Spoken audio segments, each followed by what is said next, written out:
Tapi kayak bisa melihat kondisi sekarang nggak, anak sekarang, kalau dulu ya, kayak masa remaja itu kan masa apa ya, proses kematangan jiwa ya. Nah, di situ kan kadang-kadang ada semangat berontak, kemudian kepingin mandiri. Kayak dulu ada kayak gitu nggak? Ada. Oleh bapak angkat itu saya sebenarnya tidak boleh melanjutkan ke kuliah sebenarnya. Waktu saya pindah ke kota yang lain, hijrah ke kota yang lain, setelah selesai PGAA, saya lulus. Nanti saya ceritakan, setelah lulus saya ingin kuliah dengan dapat beasiswa di Pusroh Angkatan Laut. Oleh bapak tidak boleh. Mungkin karena tidak boleh itu saya jadi tidak lulus di situ.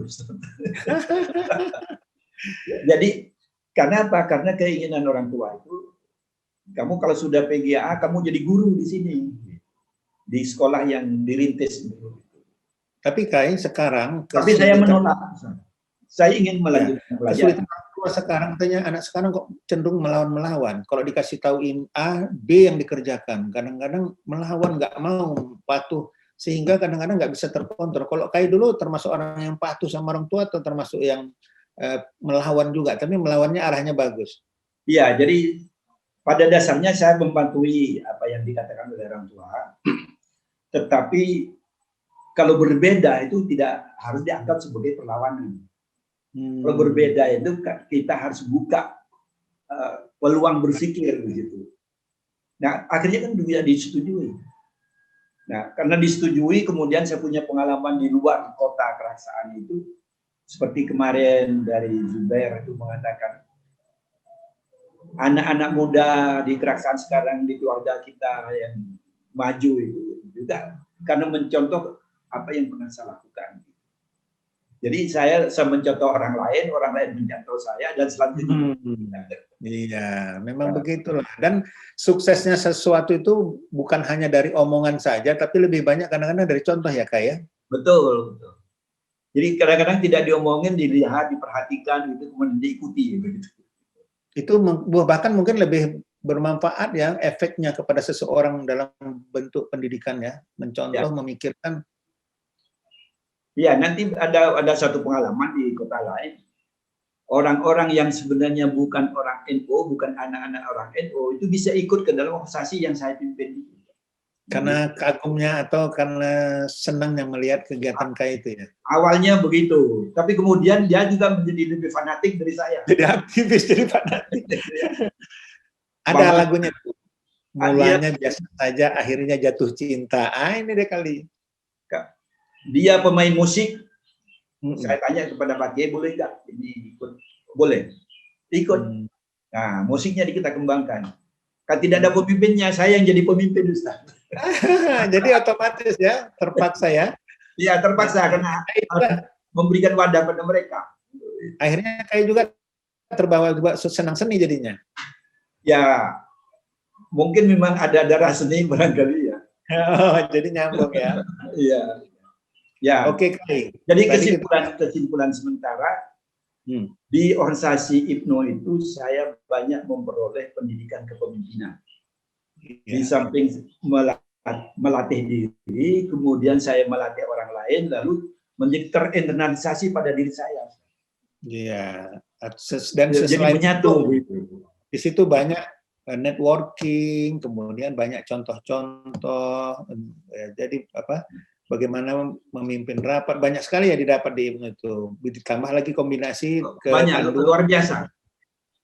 Tambah kepanduan, kemandirian, ditambah palang merah kemanusiaan. Makanya nanti kayak ketika jadi MPR dan sebagainya kelihatan itu semua, keluar lagi itu ilmu yang dulu, pengalaman yang didapat. Oke, kayak ada satu lagi yang saya dengar, kayak itu petualangannya, jalannya berapa kilometer tuh kayak? 2100 km. Itu di Kepanduan yang banyak memberikan di Kepanduan itu yang banyak memberikan peluang-peluang untuk melakukan petualangan.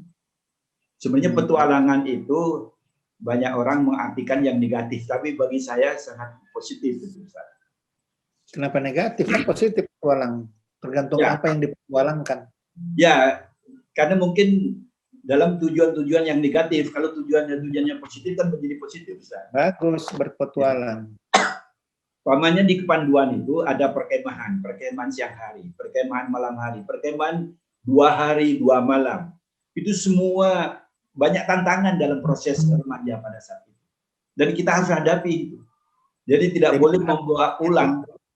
Iya, jadi karena banyak tantangan, apa yang kita dapatkan adalah bagaimana cara mencari jalan keluarnya, ya. Ya, cara mengatasi. Dan prinsipnya tidak boleh pergi perkemahan 2 hari, 3 hari atau dalam perjalanan 1 minggu dengan bawa sepeda, umpamanya. Tidak boleh pulang itu membawa beban pikiran orang tua. Itu sudah ditanamkan oleh. Di tengah jalan kita berantem dengan teman saya ini. Itu jangan dibawa pulang. Lalu jadi apa yang alami di luar, hadapi sendiri lah gitu ya. Hadapi sendiri di situ. Selesai, damai di situ begitu. Nah, itu kita berarti diajari supaya jadi jantan beneran, jadi laki-laki jangan cengeng gitu ya. Oh, betul. Jadi kalau mau berkelahi di situ pasti damai. Oh. Ini orang tua hebat juga ini, moderat ini. Biasanya kan orang tua takut, aduh nanti anaknya luka dan sebagainya. Tapi ini orang tua, ayo silakan kau berlari, mau apapun kau lakukan. Tapi kalau kau mengalami sesuatu, jangan kau bawa pulang, kau hadapi sendiri. Kalau mau bawa pulang, bawa duit gitu ya kayak. Jadi itu petualangan yang kecil-kecil, makanya berkemah di pegunungan, berkemah di pantai, berkemah di ruang terbuka dengan api unggun di malam hari, bangun cerita, banyak hal yang dilakukan. Dan zaman dulu nggak perlu pakai modal-modal mahal ya, Kak ya? Tidak perlu. Oh, kalau sekarang mahal itu, Kak. Kalau nggak ada duit nggak bisa. Ini duitnya itu, Ustaz, mencari sendiri dengan cara, karena begini, kebetulan kan lagi menjelang pemilu itu, banyak pengajian-pengajian. Nah, waktu pengajian-pengajian itu, Pandu itu membuat tempat parkir. Tempat parkir sepeda, bukan mobil, belum ada mobil di situ. Sepeda. Itu uang dari hasil parkir itu dikumpulkan, dibelikan alat-alat kepanduan, Ustaz. Bayar, parkir sepeda bayar? Bayar.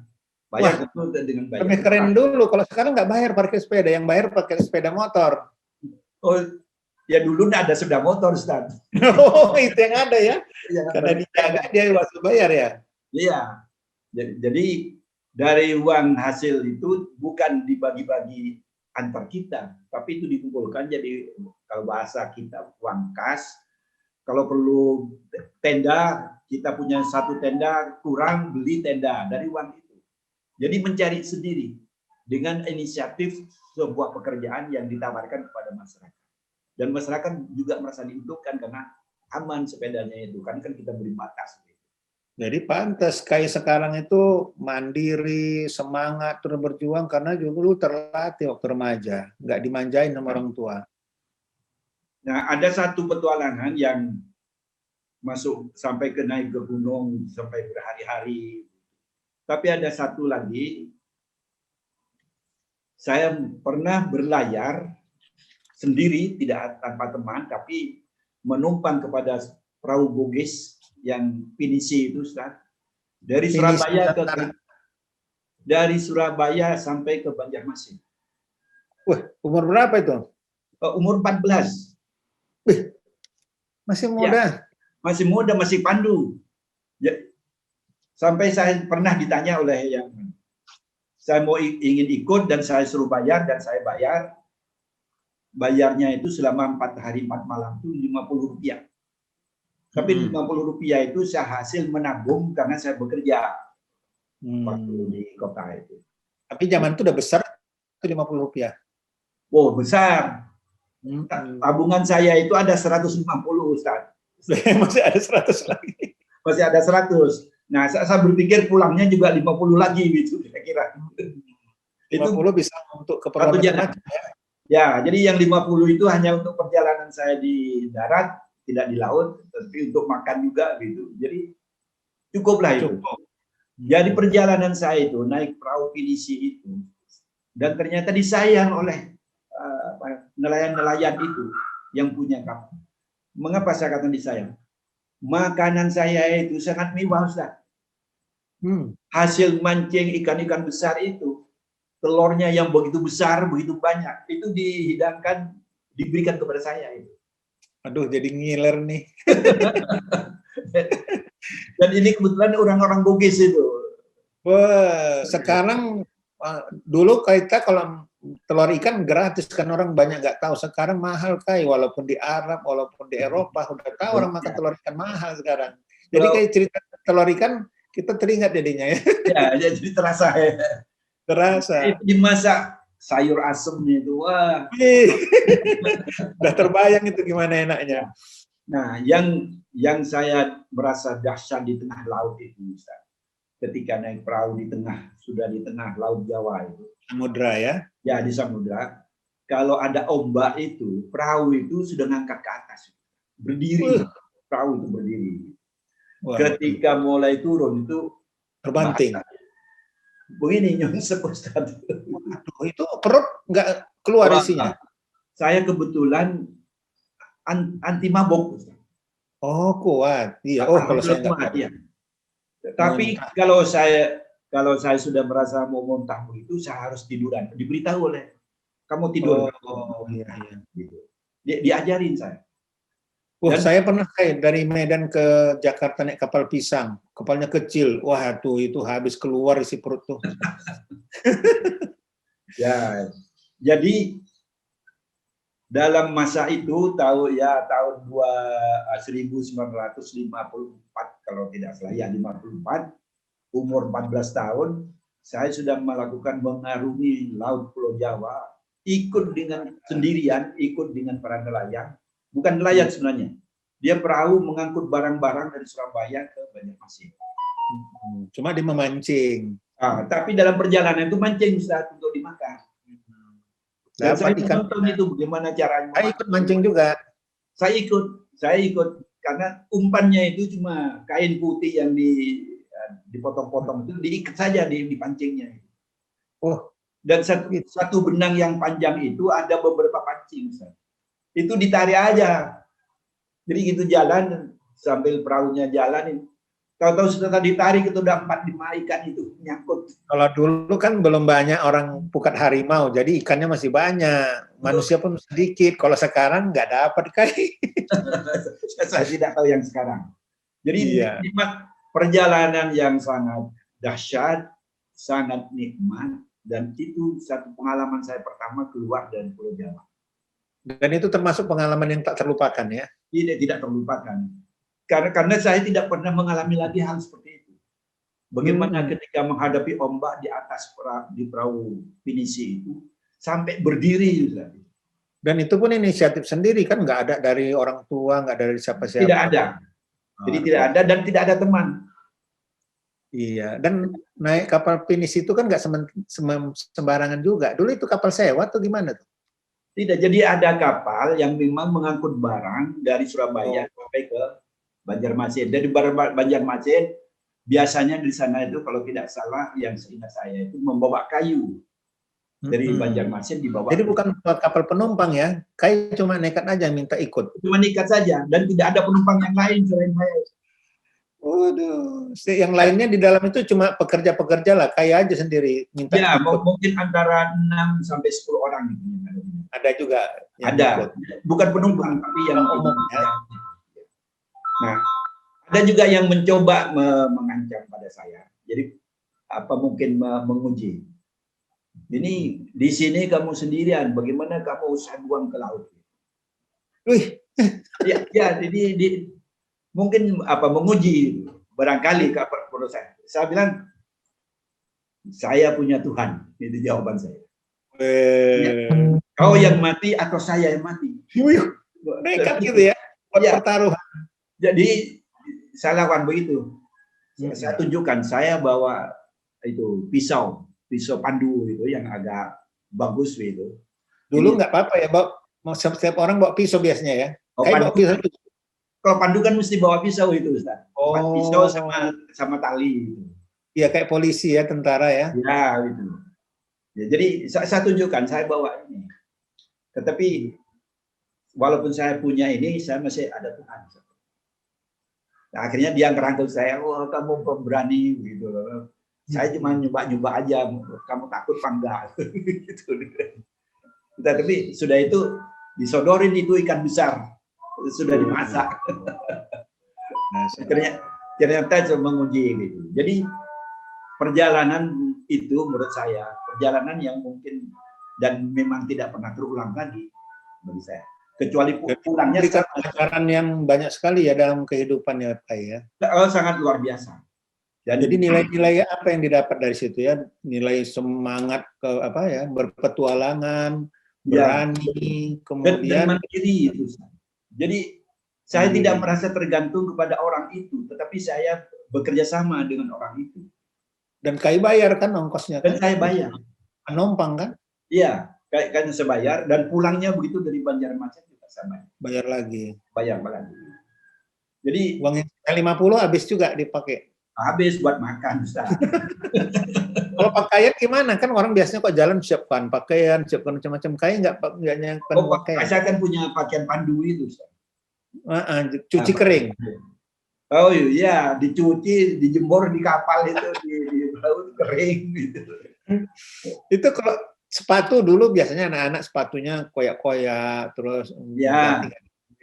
Ya sepatu kalau yang paling terkenal itu kan sepatu bata itu. Sepatu bata iya sampai berapa tahun masa itu, saya ternyata paling bahannya itu bukan dari kulit tapi dari karet. Iya. Karet ya. Kuat itu. Kuat, walaupun kita kesempatan yang lain nanti saya dalam perjalanan itu habis berapa pasang sepatu itu. Karena robek-robek lain Kai waktu muda itu biasa-biasa aja pakaiannya atau kan senang agak tampil beda gitu, keren? Enggak, saya biasa-biasa aja. Saya tidak merasa ingin lebih dari yang lain dengan membedakan apa yang saya lakukan. Kalau tidur juga Kai tidur di mana aja? Di mana saja. Karena saya dari umur 6 tahun kan sudah tidurnya di musola. Oh, udah biasa di musola. Iya, jadi nggak masalah tidur ya. Makan juga gitu ya. Makan apa saja ngatur. Ya. Yang penting kenyang. Luar biasa. Anak sekarang kadang-kadang belum tentu kayak gitu, karena merasa ada dari orang tua, manja lah. Kalau makannya nggak enak, nggak makan. Kalau tidurnya nggak bagus, nggak bisa tidur. Terus sakit lah dia. Kalau dulu kayak suka mandi hujan juga. Oh, pekerjaan saya Ustaz. Apalagi kalau hujan, banjir itu udah tidak pulang itu. Kalau main bola sama teman-teman, lagi hujan-hujan? Olahraga itu sebenarnya bukan anak desa. Itu. Spesial ya? Permainannya anak desa, itu permainan anak kota. Itu. Oh, udah permainan langsung ya, olahraga terus ya mainannya ya? Ya, jadi kalau di anak desa itu lari, ya tetap bertualang itu. Tapi di situ nilai sportivitasnya barangkali ya kayak dapat ya. Iya. Dan itulah. Tapi yang mungkin yang paling prestisius bahasa saya sekarang. Waktu itu juga saya hanya ada ide kepingin jalan kaki dengan sekarang kita cerita di jalan kaki ini karena dalam jalan kaki ini banyak pengalaman seperti Isra'nya Rasulullah SAW, banyak cerita gitu. Ini cerita apa? Jadi saya tadinya begini, kan sejak kecil di desa itu kan sudah dibisikkan bahwa Soekarno itu pemimpin. Itu. Lalu ketika saya berada di kota itu, saya ingin mendengar seperti apa sih pidato Soekarno itu di depan rakyat. Nah, saya minta antar kepada orang tua pada umur 52 itu. Soekarno itu datang ke kota Probolinggo, saya di kota Keraksan 25 kilo, saya diantar tadi. Tahun 52. Umur 52. Tapi setelah umur 16, awal tahun 56, ada pikiran saya ingin ketemu Soekarno. Jadi saya kepingin datang ke Jakarta. Karena mendengar itu? Iya, enggak. Setelah saya merasa idola saya itu Soekarno itu sebagai pemimpin Indonesia, kan umur 16 itu saya sebagai seorang pandu, saya kepingin datang ke Jakarta ketemu Soekarno di istana. Itu yang keren. Iya. Coba bayangkan anak pada zamannya kepingin ketemu presiden di istana, coba. Zaman itu umur 16 tahun, kendaraan juga enggak banyak, Tidak tapi banyak. punya cita-cita kepingin ketemu presiden. Kok nekat kayak? Tetapi bukan itu saja, karena saya berada di lingkungan kiai, itu ulama, saya kemudian di samping itu ya tujuannya, kemudian saya ingin melakukan ziarah ke makam para wali songo. Itu. Jadi wali songo yang kita lewati itu semua kita ziarah itu. Bisa bahkan lebih dari usia remaja itu. Iya, pada waktu perjalanan itu. Jadi yang keagamaannya itu pun tinggi juga, Kai, ya? Kenapa? Semangat keagamaannya juga tinggi waktu itu. Ya, kan saya sekretariat cabang Partai NU. Dan sekaligus saya pemegang operator pengeras suara kepunyaan Kiai. Jadi udah lingkungannya udah membentuk ya, sifat yang memang agama, senang mendatangi kiai-kiai ya.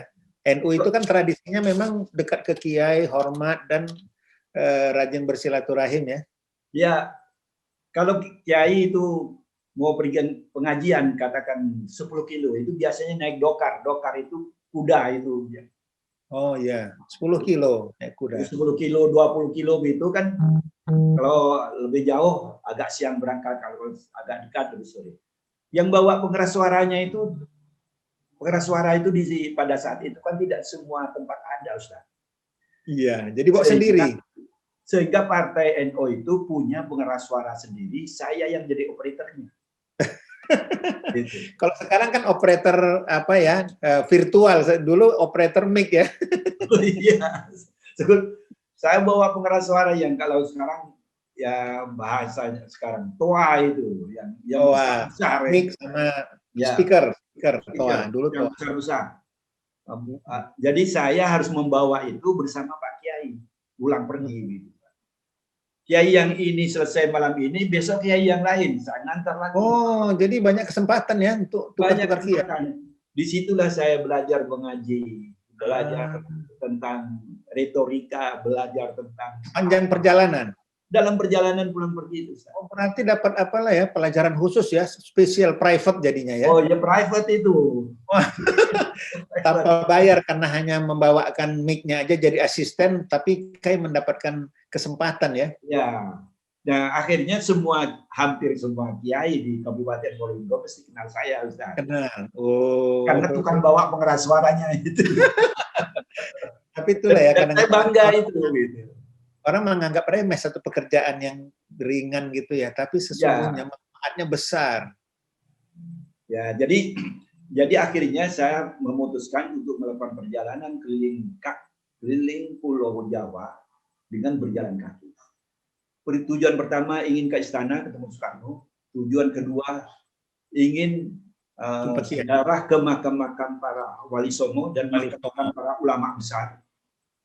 Yang ketiga, kita ingin silaturahmi dengan para kiai dan di pondok-pondok pesantren di sepanjang perjalanan.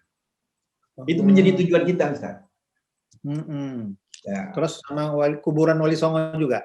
Iya, sama kuburan Wali Songo. Semua Wali Songo itu mulai dari Surabaya, Sunan Ampel, Sunan Derajat, Sunan Bonang yang di Cirebon. Semua saya lewati dan saya mesti berhenti, saya mesti berdoa di situ bersama. Dan jalan kaki? Jalan kaki, Ustaz. Ya Allah, itu yang 2.100 kilo itu? Ya, jadi perjalanan itu kalau saya baca petanya itu dari Surabaya, dari Probolinggo, Keraksaan Probolinggo itu, terus pantai utara, jadi Probolinggo, Pasuruan, Bangil, Sidoarjo, Surabaya, Gresik, terus Tuban, Sarang itu pondok pesantrennya Pak Kiai Maimun itu. Terus langsung ke Lasem, ke Rembang, terus sampai ke Jakarta. Di Jakarta agak lama karena memang ketemu dengan kuartir besar Kepanduan Ansor, kemudian GP Ansor, PPGP Ansor, kemudian PBNU, para pemimpin-pemimpin saya banyak ketemu di sana. Terus putar ke selatan, ke Bogor, tapi tidak lewat Bogor. Lalu tidurnya ditampung di tendanya tentara yang berada di Cipayung. Di Cipayung itu dekat Cipanas. Ya. Itu putar terus Pantai Selatan. Itu perjalanan saya itu selama 4 bulan 10 hari. Waduh, 4 bulan 10 hari. Itu kalau pakai sepatu berapa banyak sepatunya nih? Itu yang saya pakai itu dan sudah sampai yang dipakai jebol, ganti capai jebol. Tapi karena dikasih orang, kalau nggak dikasih tetap jebol. Terus itu habis 6 pasang. Habis 6 pasang. Kenapa? Makannya gimana? Makan, Masya Allah. Yang mungkin pada waktu itu ya, masih NU baru pertama kali bangkit setelah menjadi partai, itu kan begitu luar biasa di daerah-daerah itu yang saya lewati. Ada papan GP Ansor, ada papan NU, papan Muslimat NU, kan saya mesti datang itu. Di situ makan istimewa di situ, Ustaz. Tidak akan kehilangan kehabisan makan. Apalagi kalau malam Jumat. Malam Jumat kita incer-incer mana nih mau ini jam berapa nih sekarang? Yang pasti itu ada masjid, udah berhenti dulu di situ. Nunggu ikut tahlil malam Jumat di situ. Makan di situ. Besar. Kalau ada tahlil berarti ada makan besar ya? Oh iya, pasti banyak makan dan orang senang bahwa ada tamu, ada pendatang dari jauh. Kemudian terus pakaian di mana nyucinya pakaian? Nah, kalau begitu berhenti di masjid agak siang, begitu nyuci di masjid, kemudian kalau sudah kering dilipat lagi, kemudian jalan lagi. Ini luar biasa nih ceritanya nih, beda. Terus ya, temannya ada waktu itu yang menemani? Teman saya itu 2, jadi saya bertiga. Yang 2 ini lebih tua dari saya. Cuma Masya Allah, karena mungkin soal pengalaman barangkali ya. Jadi dia tidak menjadi pemimpin, Ustaz, tapi menjadi yang tertua aja di grup ini. Gitu. Jadi kayak ngayomi begitu. Tapi yang berinisiatif saya tadi. Kita ini udah 1 jam nih, Kai. Kita mau nyapa teman-teman. Jadi ini saya sementara ya. Nanti Kai bisa menambahkan lagi. Saya lihat luar biasa nih kayak pengalaman selama remaja ini. Kayak ada di organisasi. Jadi mungkin sedikit jadi itu sampai dalam perjalanan itu saya bertemu dengan para ulama besar. Alhamdulillah saya masuk dalam pondoknya di tempat. Kemudian setelah catatan saya itu ada 2.100 km perjalanan saya dalam waktu 4 bulan 10 hari. Jadi dari bulan Januari sampai bulan April. Dalam tahun 56. Jadi umur 16 tahun, Ustaz. Saya yang termuda antara bertiga. Jadi pengalaman yang sangat luar biasa bagi saya. Dan juga mungkin tidak akan pernah terulang lagi. Dan sudah diikuti, Kai. Nggak mungkin itu diikuti. Ya. Dan alhamdulillah saya bertemu dengan ulama-ulama besar. Seperti pendiri Nahdlatul Ulama namanya Kiai Haji Wahab Hasbullah. Pada waktu karena menjadi anggota konstituante berada di Jakarta, saya ketemu di rumah Kiai Haji Wahid Hasyim dengan beliau. Jadi banyak sekali kayak yang didapati selama perjalanan itu ya. Tadi banyak luar biasa. Ketemu dengan para pemimpinnya. Mau jumpai Soekarno itu jadi ke istananya. Nah, saya jadi ke istana, tetapi bisa masuk ke istana ke tersebut ruang gedung Merdeka atau ruang gedung negara begitu, tapi tidak ada Soekarno waktu itu di luar kota. Menurut keterangan kalau lagi ada mungkin diterimanya kayak ya, mungkin karena sangat terbuka sekali. Saya diantar oleh petugas militer yang ada di sana ke ruangan-ruangan tempat penyimpanan lukisan-lukisan terkenal itu. Saya lihat ya di sana. Ya. Jadi kayak dalam usia 16 tahun anak desa sudah bisa masuk istana. Masya Allah. Iya, ini yang menjadi kebanggaan saya dan juga selalu saya ceritakan. Bayangkan pada sekarang umur 16 tahun, Pak, sekarang. Iya, saya masuk istana karena kerja di Kemlu aja jadi diplomat ya kan, karena ada dinas. Kalau nggak mungkin nyentuh istana. Iya. Tapi ini kan inisiatif sendiri, hanya tekad karena kagum sama Soekarno, lantas ingin menjumpai. Jadi saya teringat ini, ada film bagaimana dulu seorang anak muda kepingin kawin sama anak raja, padahal dia orang miskin di kampung. Jadi tekadnya pokoknya ketemu, jalan aja dulu, pokoknya sampai aja dulu ke tempat, bagaimana nanti terserah nanti, modal tidak ada, pokoknya dia tekad aja. Akhirnya memang benar, berhasil juga dia ngawin anak raja dengan segala cerita di perjalanan. Jadi kayak ini perjalanan yang 2.100 km itu banyak sekali ya, yang didapati. Banyak, luar biasa. Ke istana, ke kuburan Wali Songo, kepada tokoh-tokoh ulama, ke pesantren-pesantren. Terus ceritanya pun banyak, makannya pun makan dijumpai kantor-kantor NU, di sana ada perwiritan, ada makanan, nyuci baju di masjid. Ini cerita sendiri yang luar biasa, bisa satu buku sendiri nih cerita petualangan ini. Bahkan waktu di Jakarta saya dibawa ke perkampungan bintang film. Nambah lagi itu. Ya, jadi Pak Jamaluddin Malik itu anaknya bapaknya Pak Kamelia Malik. Nah, itu dia produser film, tetapi dia ketua pengurus besar Nahdlatul Ulama. Jamaluddin Malik namanya. Orang Minang pula ya. Ya, dia punya perkampungan artis namanya Persari. Saya diminta datang ke sana sepanjang 1 hari. Saya pindah dari rumah ke rumah para artis film. Dasarnya Kai diminta ke sana karena Kai itu orang NU ya, karena orang NU dan ingin mempertontonkan bahwa orang NU punya ini, dan ini termasuk orang kaya ini Pak Jamaluddin Malik. Pantas Kai ada sedikit jiwa-jiwa seninya, rupanya udah pernah juga masuk ke rumah produksi. Iya, saya ketemu dengan bintang film yang terkenal pada waktu saya masih remaja itu, yang namanya Darussalam nih. Ada film Darussalam, ada Niti Herawati, itu saya kenal. Saya ketemu kalau ada produser film yang mau menggarap ini bisa bagus nih dijadikan film perjalanan Kai ini. Ya. Dan gitu ya. Yang paling menarik, saya dapat 1 pasang sepatu yang baru dari Pak Jamaluddin Malik. Karena waktu di Jakarta sudah bolong-bolong. Tapi karena pemberiannya dari orang yang terkenal, disayang-sayang lah itu ya sepatu ya. Iya, nggak ganti-ganti itu, tapi sampai bolong lagi. Sepatu pun dapat di jalanan karena itu Kai, saya kira kenapa Kai bisa seperti itu. Pertama karena punya sifat petualangan dan memang ramah sama orang baik, jadi orang pun suka, senang. Makanya teman-teman kemarin komentar-komentar dari mahasiswa pun kayak itu kenapa sifatnya itu baik ya, kayak keluarga kita, kayak anaknya, sehingga kita terkenang. Mungkin sifat inilah dulu yang membuat kayak itu diterima semua orang, kemudian dibantu orang, dan semua orang senang gitu ya.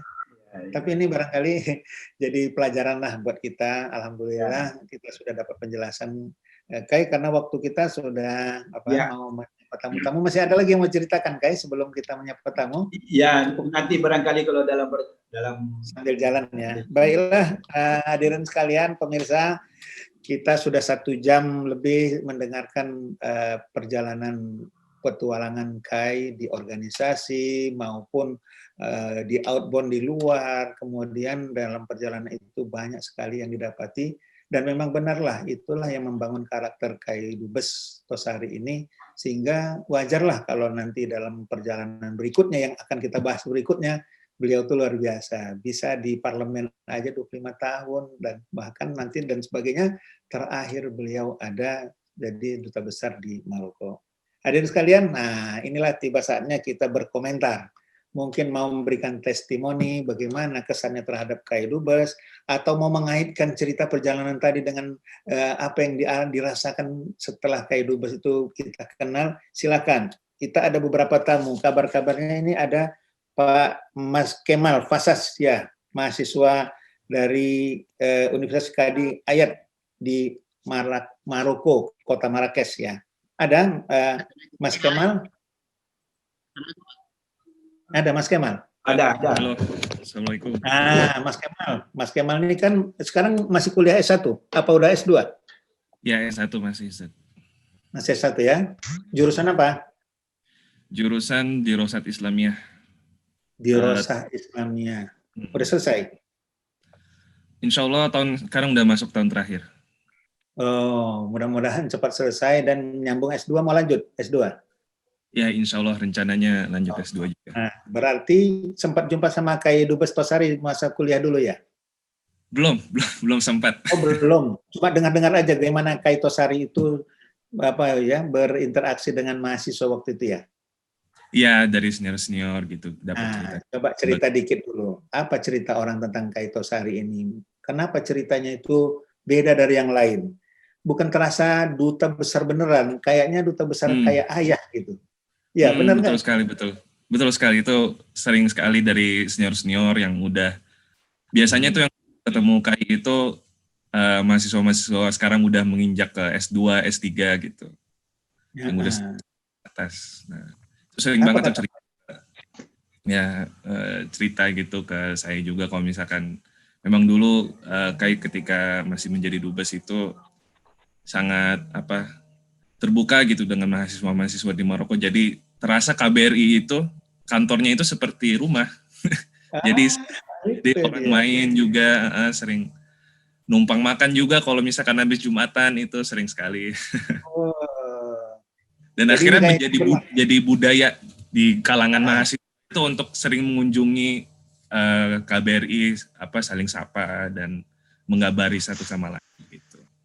Ya, sedikit saya kasih komentar. Memang saya kan orang Deplu nih. Saya diplomat udah 35 tahun.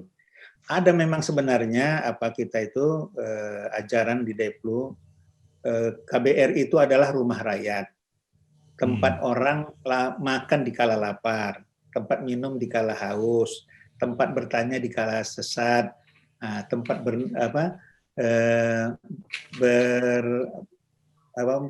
minta perlindungan di kala kita mengalami sesuatu. Jadi orangnya tidak boleh kejam, tidak boleh seram. Itu tidak bisa semua orang mempraktekkan itu, walaupun itu yang diharapkan Deplu menjadikan rumah rakyat. Kayaknya Kai ini bisa mempraktekkan itu semua ya.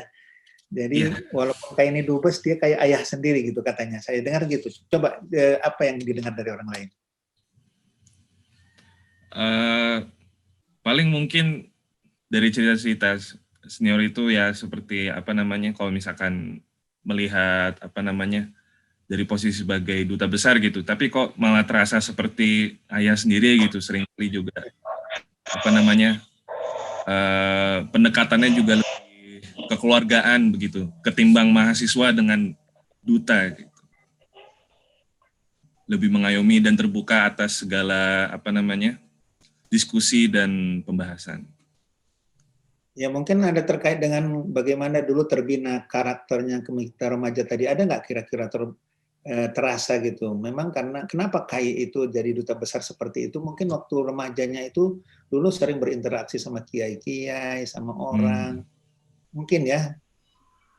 Ya mungkin itu faktor yang sangat besar sekali juga dengan terbiasanya berhubung dengan sifat yang komunal begitu. Gitu ya. Apalagi cerita yang didengar tentang Kai itu yang spesial kira-kira? Mungkin nggak secara spesifik gitu ya menceritakan, tapi lebih tepatnya ke kesan-kesan ke mahasiswa-mahasiswa begitu. Kalau misalkan cerita tentang ternyata cucunya Pak Dubes Kai Tosari ya, dulu tuh cerita kalau misalkan dulu sering banget duduk bareng buat ngobrol gitu kayak, jadi ya terasa seperti ayah sendiri gitu. Gitu ya. Jadi kalau datang mau makan pun makan di situ, kemudian ngobrol. Suasana egaliter lah ya, tidak ada protokol-protokolan ya. Orang-orang seperti ini ya, duta besar seperti ini biasanya kalau pulang menangis orang. Kenapa cepat sekali pulangnya katanya itu. Kepingin lebih lama lagi karena merasakan punya ayah sendiri. Seharusnya memang begitu. Kai mungkin mau komunikasi langsung ini sama Kemal, silakan Kai. Ya, Kemal kegiatannya selain kuliah, ada kegiatan lain nggak di Marrakesh atau di Maroko pada umumnya? Atau kalau waktu libur lagi ngapain? Kalau untuk sekarang sih, aku paling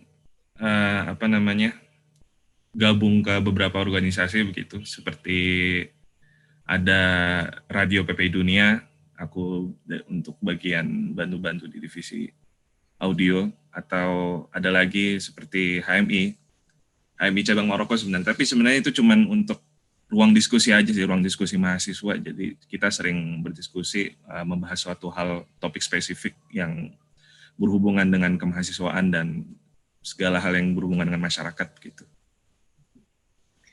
Ada PPI, tentang PPI Maroko ada kegiatan juga. Nah, kalau misalkan PPI Maroko sih, untuk sekarang aku paling udah enggak. Tapi dulu sebelumnya pas periode 2019-2020 sempat menjadi jadi bagian ketua daerah gitu, bagian Marrakesh gitu, untuk mengurus bagian Marrakesh. Oke. 2019-2020. Maaf karena waktu kita sudah sempit, kita mau nanya tamu yang lain. Terima kasih ya Mas Kemal ya.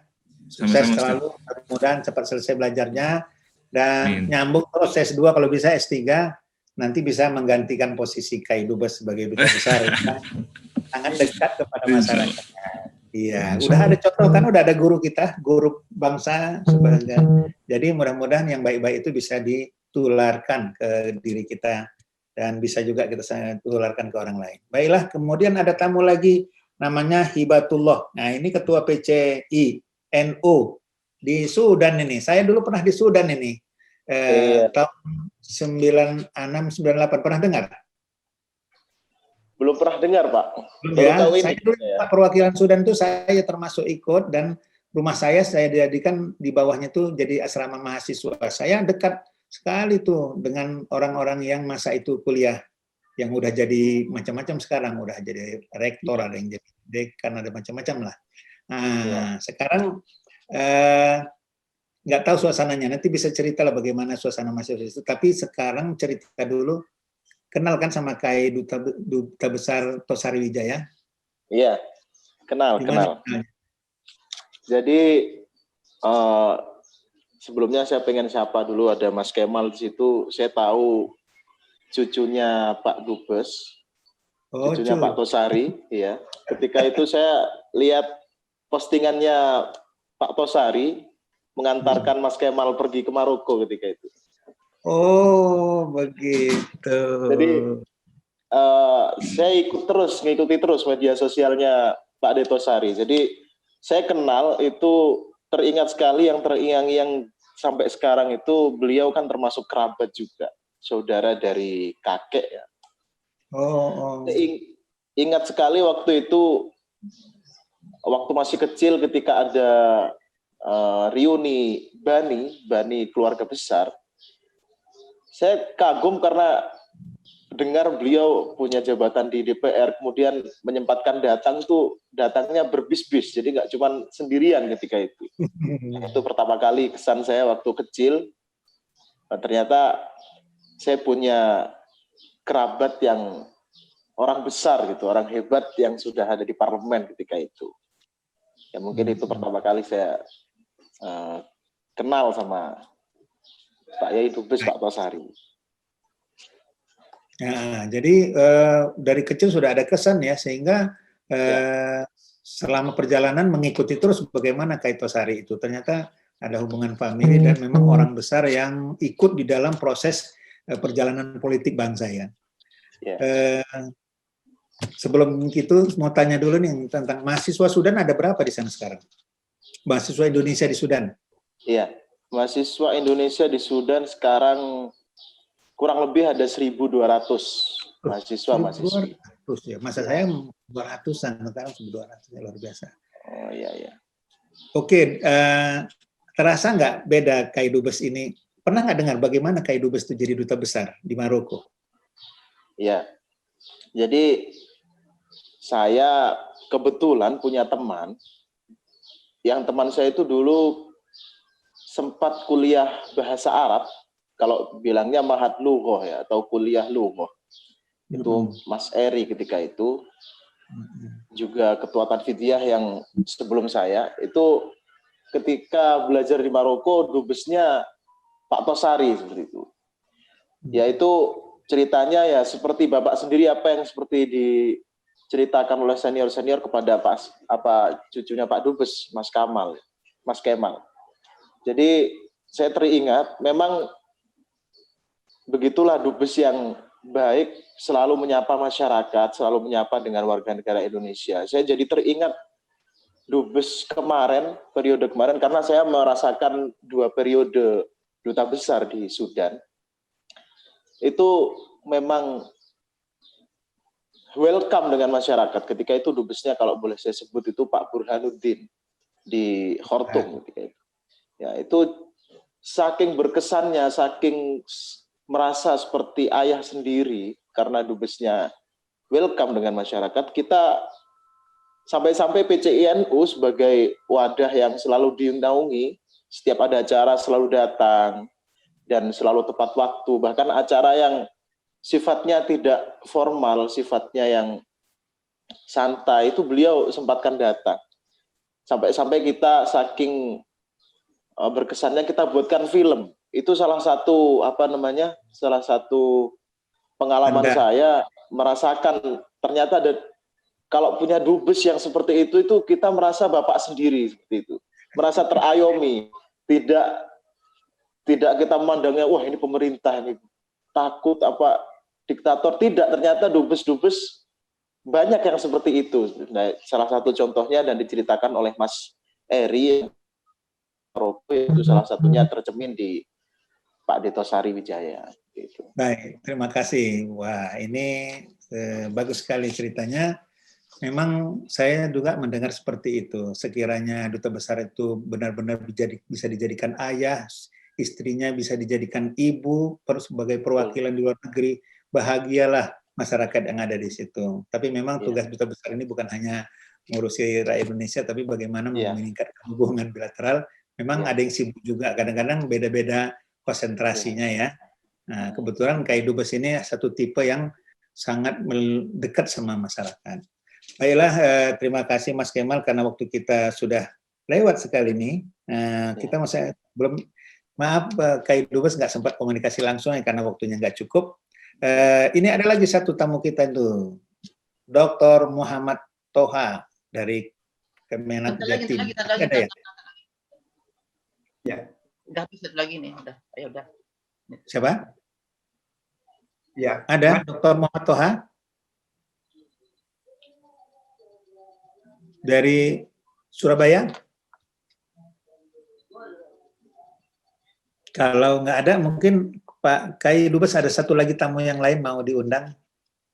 Ini ada Teguh Zamri ini yang kelihatan ini.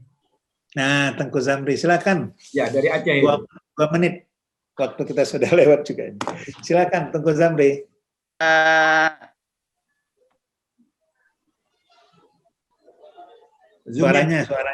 Suaranya dibuka dulu. Suaranya kok nggak kedengaran? Mungkin unmute.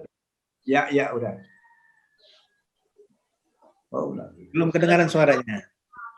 Tengku Zamri dari tadi kelihatannya aktif terus ya. Ya. Silakan, mungkin ada komentar, ada testimoni atau apa, silakan. Belum dengar suaranya. Belum kedengaran. Kenapa? Ada kendala suara? Ya, suaranya mute, ya. Udah bisa dibuka? Udah ada. Tutup lagi. Wah, kenapa ya? Apa dari operator? Di Tengku Zamri itu buka. Assalamualaikum Pak Kiai. Ya, silakan. Ya, silakan. Sudah suaranya mulai dengar, tapi belum kuat. Ditambah. Kenapa? Ketutup lagi? Ya, kadang-kadang bisa begitu ya, kendala teknis biasanya. Ini sudah buka. Udah bisa. Halo, Assalamualaikum Pak Kiai. Waalaikumsalam warahmatullahi wabarakatuh. Sangat tertarik Pak Kiai. Kita pertama saya ceritakan. Ini kembali masalah cerita Ibnu Pak Kiai ya. Dulu ada CBP Pak Kiai. Ya. ada CBP. Itu sejarahnya Kongres 4 IPNU di Pekalongan dibentuk CBP tahun 1960, Pak Kiai. Ya, tapi belakangnya itu memang setelah berapa tahun tidak terlihat, tidak terpantau lagi kegiatan CBP Pak Kiai. Jadi mulai tahun 1996 baru diadakan kembali CBP saat ketuanya Pak Hilmi Muhammadiyah. Waktu ketua IPNU pusat, itu Kongres 12 IPNU di Garut. Jadi waktu masa Pak Kiai itu gimana CBP-nya Pak Kiai? Nanti digabung dengan kepanduan, karena CBP ini juga ada kepanduan cinta alam, palang merah dan SAR. Mungkin Pak Kiai bisa sejarah sedikit zaman Pak Kiai tentang CBP Pak Kiai. Silakan Pak Tosari. Ya. Terakhir ini sambil menutup ya. Ya. Jadi sebenarnya CBP itu semacam kadernya IPNU yang sengaja dilatih secara khusus untuk menjadi ya apalah kalau di militer itu banyak CPM-nya lah begitu. Jadi CPM-nya IPNU itu namanya CBP. Sebenarnya maksudnya itu untuk menjadi forriders bagi pembangunan. CBP itu singkatan Korps Brigade Pembangunan. Karena pada zaman itu, pada zaman Presiden Soekarno, itu arahnya pembangunan nasional itu sudah digerakkan. Oleh karena itu, organisasi-organisasi itu harus punya korps brigade untuk pembangunan. Jadi menjadi pionir-pionir gitu. Jadi yang tadinya berorientasi kepada pendidikan, pengembangan pendidikan, kemudian juga berorientasi pada pengembangan pembangunan keekonomian. Kalau saya contohkan pada waktu saya menjadi ketua cabang IPNU Malang Utara, saya dapat membangun perkebunan pohon rambutan. Jadi seluruh anggota itu kita minta untuk menanam 5 pohon rambutan setiap anggota. Nah, itu yang melakukan pengawasan dan mengawali itu CBP, itu Korps Brigade Pembangunan itu. Nah, ini lalu menjadi contoh yang luar biasa bagi masyarakat. Akhirnya masyarakat ikut membangun. Akhirnya kita pelan-pelan mundur dari kegiatan itu. Kemudian bergerak di bidang olahraga. Ini CBP juga yang menggerakkan ini. Jadi sebenarnya CBP itu dimaksudkan bukan sebagai paramiliter daripada sebuah organisasi, tapi sebenarnya untuk menjadi pionir-pionir pembangunan dari berbagai bidang. Itu sebenarnya. Tapi belakangan muncul organisasi-organisasi daripada organisasi itu, paramiliternya lah begitu, malah justru menjadi bagian keamanan, jaga baris begitu. Jadi banser. Ya, seperti banser itu. Lalu mengawasi sana, mengawasi sini. Padahal maksudnya itu menjadi pionir-pionir pembangunan dari organisasi itu. Karena tidak bisa semua anggota ikut. Tapi ini yang terlatih. Jadi embrio banser ini dari apa ya? CSB. Ya, dari CBP itu. CDP. Tapi belakangan hilang. Dan itu punya perhatian khusus, Ustaz. Jadi baiklah Kak Tosari. Ya, saya kira begitu. Karena sudah 85 menit kita, sudah hampir 2 jam. Terakhir ini terima kasih Pak Tengku Zamri karena waktu kita sudah melebihi sebenarnya. Terima kasih atas partisipasinya, termasuk juga ini Hibatullah dan Kemal ya sudah berpartisipasi dan yang lain-lain ada yang mengikuti.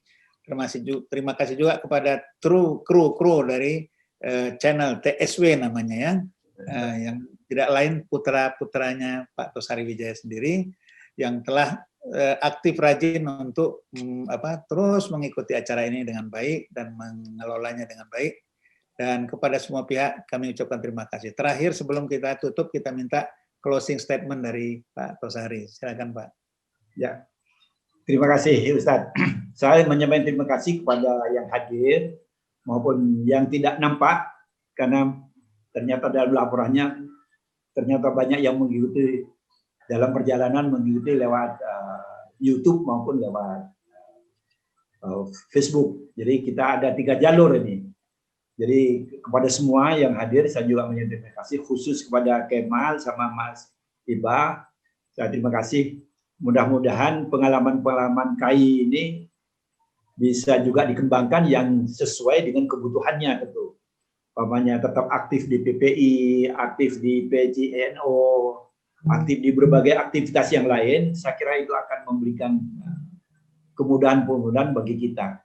Nah, Tuku Zamri yang juga masih aktif di alumni IPNU kalau tidak salah sekarang, ada di IPNU itu sekarang punya majelis alumni IPNU, Ustaz. Jadi orang-orang yang masih sangat mencintai IPNU itu dia tidak ingin tinggalkan IPNU gitu. Walaupun dari NU tetap IPNU dia ya, tapi alumni. Ya. Dan saya saja dulu sebelum saya pergi ke Maroko itu kalau ditanya saya mau ketemu Tosari yang mana? Yang IPNU itu, gitu. Jadi label begitu tuh. Nanti kalau dari GP Ansor, dia GP Ansor terus walaupun udah jadi NU, udah tua juga. Betul. Ya. Dari mereknya dari sana karena startnya dari sana ya. Ya. Jadi terima kasih kepada semua, kepada yang muda, kepada yang sudah masih pemuda, kepada yang sudah sepuh. Mudah-mudahan ini semua akan menjadi inspirasi dan motivasi bagi anak-anak muda, khususnya bagi yang tua untuk membimbing yang muda. Mudah-mudahan dunia ini menjadi sejahtera, aman, dan damai.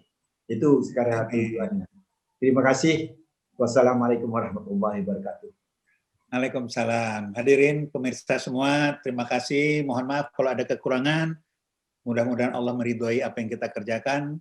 Nasrun minallah wa fathun qarib wa basyiril mu'minin. Kita tutup dengan ucapan Assalamualaikum warahmatullahi wabarakatuh. Waalaikumsalam warahmatullahi wabarakatuh. Terima kasih semuanya.